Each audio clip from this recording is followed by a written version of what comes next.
Hi, welcome you all. So let's start with chapter 12 of book The Power of Your Subconscious Mind by Dr. Joseph Murphy. How scientists use the subconscious mind. Many of the most creative scientists in history have realized the true importance of the subconscious mind.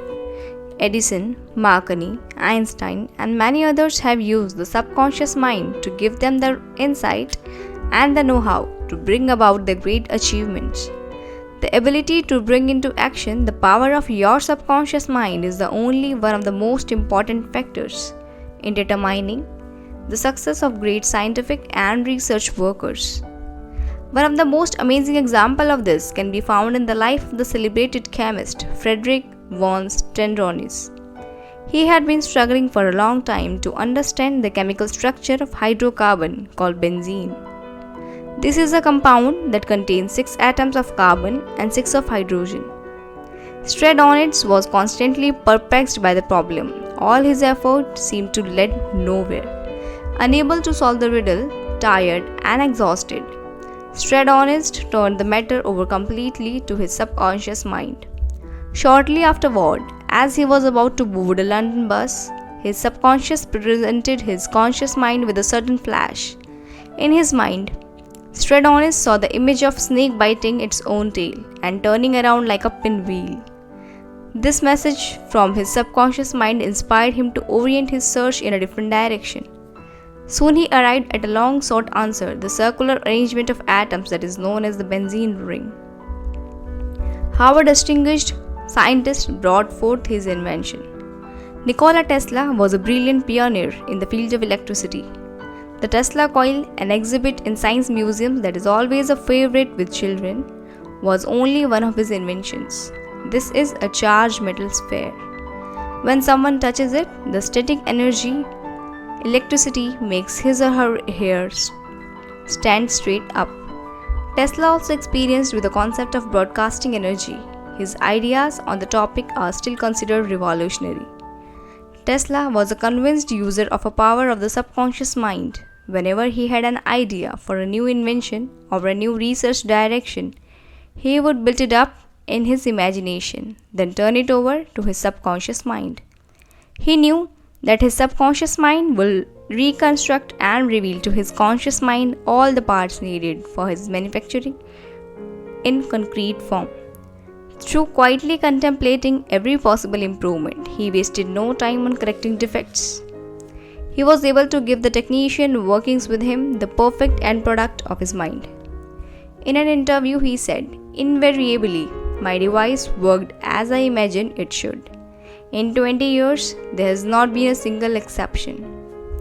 How a famous naturalist solved his problem.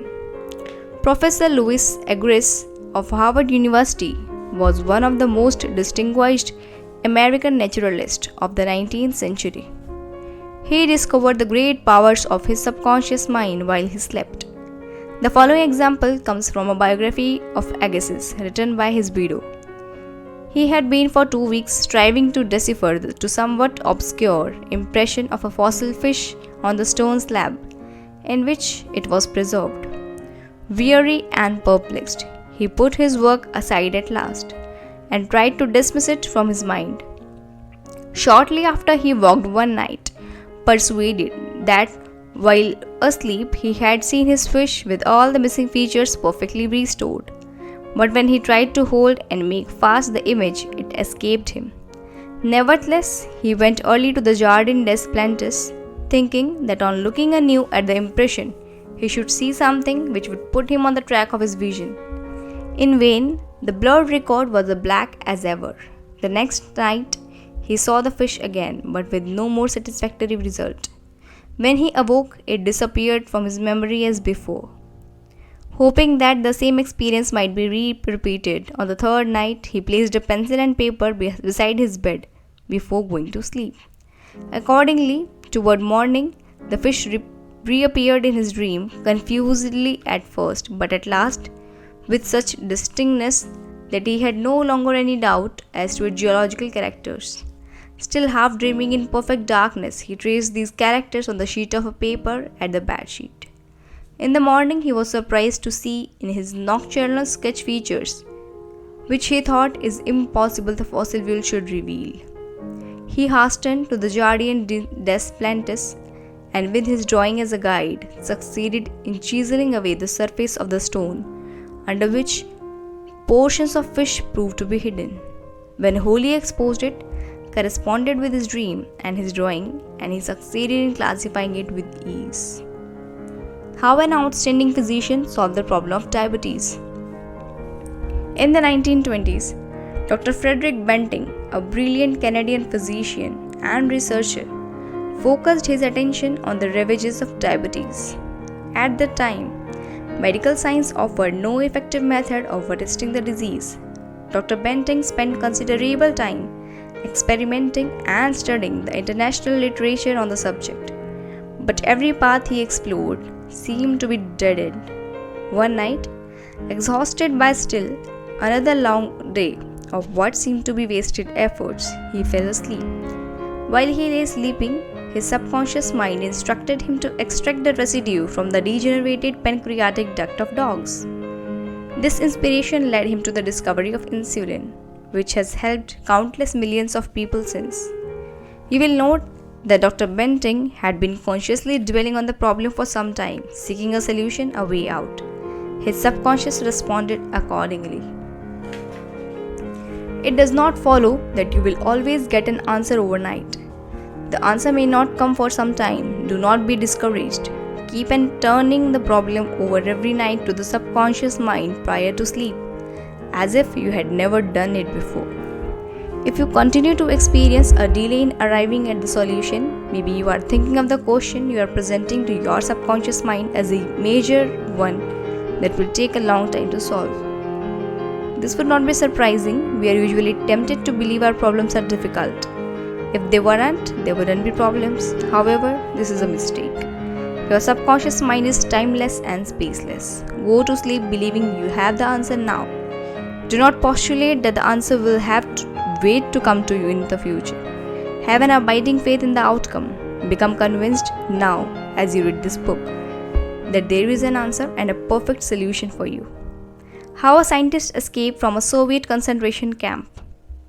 Dr. Lothar von Schmidt, an outstanding electronics engineer, was locked up in a Soviet prison camp during World War II.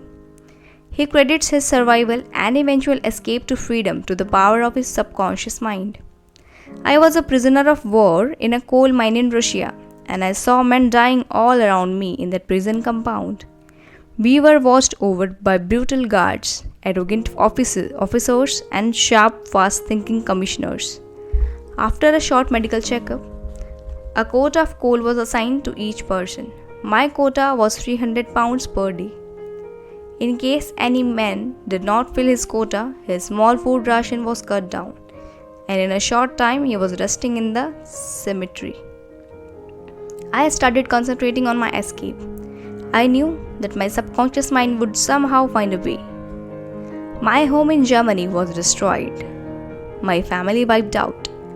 All my friends and former associates were either killed in the war or were in the concentration camps. I said to my subconscious mind, I want to go to Los Angeles and you will find the way. I had seen pictures of Los Angeles and I remembered some of the boulevards very well as some of the buildings. Every day and night, I would imagine I was walking down Wilshire Boulevard with an American girl whom I met in Berlin prior to the war. She is now my wife. In my imagination, we would visit the stores, bus rides, and eat in the restaurants. Every night I made it a special point to drive my imaginary American automobile up and down the boulevards of Los Angeles. I made all this vivid and real. These pictures in my mind were as real and as natural to me as one of the trees outside the prison camp. Every morning the chief guard would count the prisoners as they were lined up. He would call out 1, 2, 3, etc. And when 17 was called out, which was my number in sequence, I stepped aside. In the meanwhile, the guard was called away for a minute or so, and on his return he started by mistake on the next man as number 17. When the crew returned in the evening, the number of men was the same, and I was not missed. and the discovery would take a long time. I walked out of the camp undetected and kept walking for 24 hours, resting in the deserted town the next day. I was able to live by fishing and killing some wildlife. I found coal trains going to Poland and traveled on them by night, until finally I reached Poland. With the help of friends, I made my way to Lucerne, Switzerland. One evening at the Palace Hotel, Lucerne, I had a talk with a man and his wife from the United States of America. This man asked me if I would care to be a guest at his home in Santa Monica, California. I accepted, and when I arrived in Los Angeles, I found that the chauffeur drove me along Wilshire Boulevard and many other boulevards which I have imagined so vividly in the long months in the Russian coal mines. I recognized the buildings which I had seen in my mind so often. It actually seemed as if I had been in Los Angeles before. I had reached my goal. I will never cease to marvel at the wonders of the subconscious mind. Truly, it has ways we know not of. How archaeologists and paleontologists reconstruct ancient scenes. Your subconscious mind has a memory of everything that has ever happened in the history of our species. Archaeologists studying ancient ruins and the countless artifacts left by the people of former cultures can put imaginative perception to marvelous use in their work. Their subconscious mind can aid them in reconstructing ancient scenes. The dead past becomes alive once more. Looking at the fragment of those ancient buildings and studying the pottery, statuary, tools, and household utensils of earlier civilization, the scientist is able, through the common data banks of the universal mind, to know how, when, and why these objects were created. The keen concentration and disciplined imagination of the scientist awakens the latent power of the subconscious mind. This gives him the ability to clothe the ancient structures with roofs and surround them with gardens, pools, and fountains. The fossil remains are clothed with eyes, sinews, and muscles, and they again walk and walk. The past becomes the living present, and we find that in mind there is no time or space. Through disciplined, controlled, and directed imagination, you can be a companion of the most scientific and inspired thinkers of all time. How to receive guidance from your subconscious. When you have to make what you think will be a difficult decision, or you will fail to see the solution to your problem, begin at once to think constructively about it. If you are fearful and worried, you are not really thinking. True thinking is free from fear. Here are the steps of some technique you can use to receive guidance on any subject. Quiet the mind and still the body. Tell the body to relax. It has to obey you. It has no violation, initiative, or self-conscious intelligence. Your body is an emotional disk that records your beliefs and impressions. Mobilize your attention. Focus your thought on the solution to your problem. Try to solve it with your conscious mind. Think how happy you would be about the perfect solution. Sense the feeling you would have if the perfect answer were yours now. Let your mind play with the mood of happiness, contentment in the relaxed way, then drop off to sleep. When you awaken, if you do not have the answer, get busy with something else. While you are preoccupied with something else, it is possible that the answer will pop up into your mind. In receiving guidance from the subconscious mind, the simple way is the best. Here is an illustration. I once lost a valuable ring that was family heirloom. I looked everywhere for it, but it was nowhere to be found. I was worried and distressed by the loss. That night I talked to my subconscious mind in the same way that I would talk to anyone. Before dropping off to sleep, I said to, you know all things, you know where the ring is, and you know reveal to me where it is. In the morning I woke up suddenly with the words ringing in my ear, ask Robert. This seemed very strange to me. The only Robert I could think of offhand was a 9-year-old son of my next door neighbors. Why should he know anything about the location of my ring? However, I followed the inner voice of intuition. I found Robert in his yard and described the ring to him. "You haven't seen it, have you?" I asked. "Oh, sure," he replied. "I found it in the bushes yesterday when I was playing hide and seek. I didn't know whose it was, so I took it inside and put it in my desk. I was going to put up a sign about it, but I forgot." The subconscious mind will always answer you if you trust it. His subconscious revealed the location of his father's will. Hugo R. is a young man who attended my lectures in Los Angeles. He told me of his experience with the power of his subconscious mind. His father has died suddenly, apparently leaving no will. However, his sister told me that their father had once mentioned making his will and told her that he had done his best to make it fair to everyone. Hugo realized that his late father was ruled to have died intestate. Without a will, the property would be divided up according to rules made by the state. It was not likely that this would fit their father's desire. Moreover, legal fees would consume much of the estate. He and his sister looked everywhere, but they couldn't locate the will. They began to wonder whether the will existed at all. Then Hugo remembered what he had learned about using the subconscious mind. Before going to sleep, he talked to his deeper mind, saying, "I now turn this request over to the subconscious mind. It knows where my father's will and it reveals it to me." When he condensed his request down to one word, "answer," he repeated it over and over again, like a lullaby. He went to sleep with the word "answer" echoing in his mind. The next morning, he woke up with a tremendous urge to visit a certain bank in downtown Los Angeles. He wondered about this. Had he heard his father mention it once? Had he noticed a letter from the bank in his father's mail? He didn't know, but he did know that he had to check his hunch. He went to the bank that morning. Eventually, a bank officer confirmed that there was a safe deposit bank in the vault registered in the name of his late father. When the box was opened, the missing will was discovered inside. Your thought, as you go to sleep, arouses the powerful latency that is within you.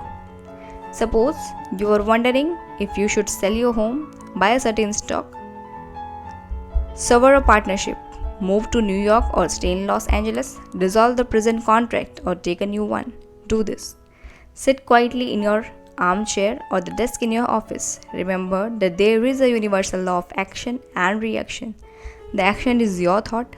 Reaction is a response from your subconscious mind, which is reactive and reflexive. That is its nature. It rebounds, rewards, and repays. It follows the law of correspondence. It responds by corresponding. As you contemplate right action, you will automatically experience a reaction or response in yourself that represents the guidance or answer of your subconscious mind. In seeking guidance, you simply think quietly about right action. This means that you are using the infinite intelligence resident in the subconscious mind to the point where it begins to use you. From there on, your course of action is directed and controlled by the subjective wisdom within you, which is all wise and omnipotent. Your decision will be right. There will be only right action because you are under a subjective compulsion to do the right thing. I use the word compulsion because the law of subconscious is compulsion. The secret of guidance. The secret of guidance or right action is to mentally devote yourself to the right answer until you find its response in you. The response is a feeling, an inner awareness, an overwhelming hunch, whereby you know that you know. You have used the power to the point where it begins to use you. You cannot possibly fail or make one false step. While operating under the subjective wisdom within you, you will find that all your ways are pleasantness and all your paths are peaceful. Highlights to recall. Remember that the subconscious mind has determined the success and wonderful achievements of all great scientific workers.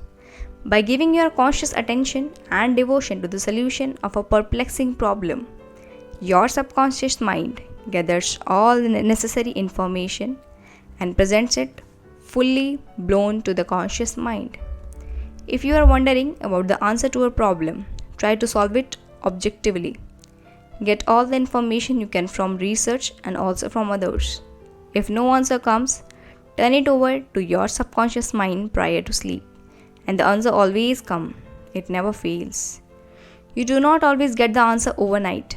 Keep on turning your request over to your subconscious until the day breaks and the shadow flee away. You delay the answer by thinking it will take a long time or that is a major problem. Your subconscious has no problem, it knows only the answer. Believe that you have the answer now, feel the joy of answer, and the way you would feel if you had the perfect answer, your subconscious will respond to your feeling. Any mental picture backed by faith and perseverance will come to pass through the miracle working power of your subconscious. Trust it, believe in its power. Wonders will happen as you pray. Your subconscious is the storehouse of memory, and within your subconscious are recorded all your experiences since childhood. Scientists meditating on ancient scrolls, temples, fossils, and other evidence are able to reconstruct scenes of the past and make them alive today. Their subconscious mind comes to their aid. Turn over your request for a solution to your subconscious prior to sleep. Trust it and believe in it, and the answer will come. It knows all and sees all. But you must not doubt your question, its power. The action is your thought, and the reaction is the response of your subconscious mind. If your thoughts are wise, your actions and decisions will be wise. Guidance comes as a feeling, an inner awareness, an overpowering hunch, whereby you know that you know.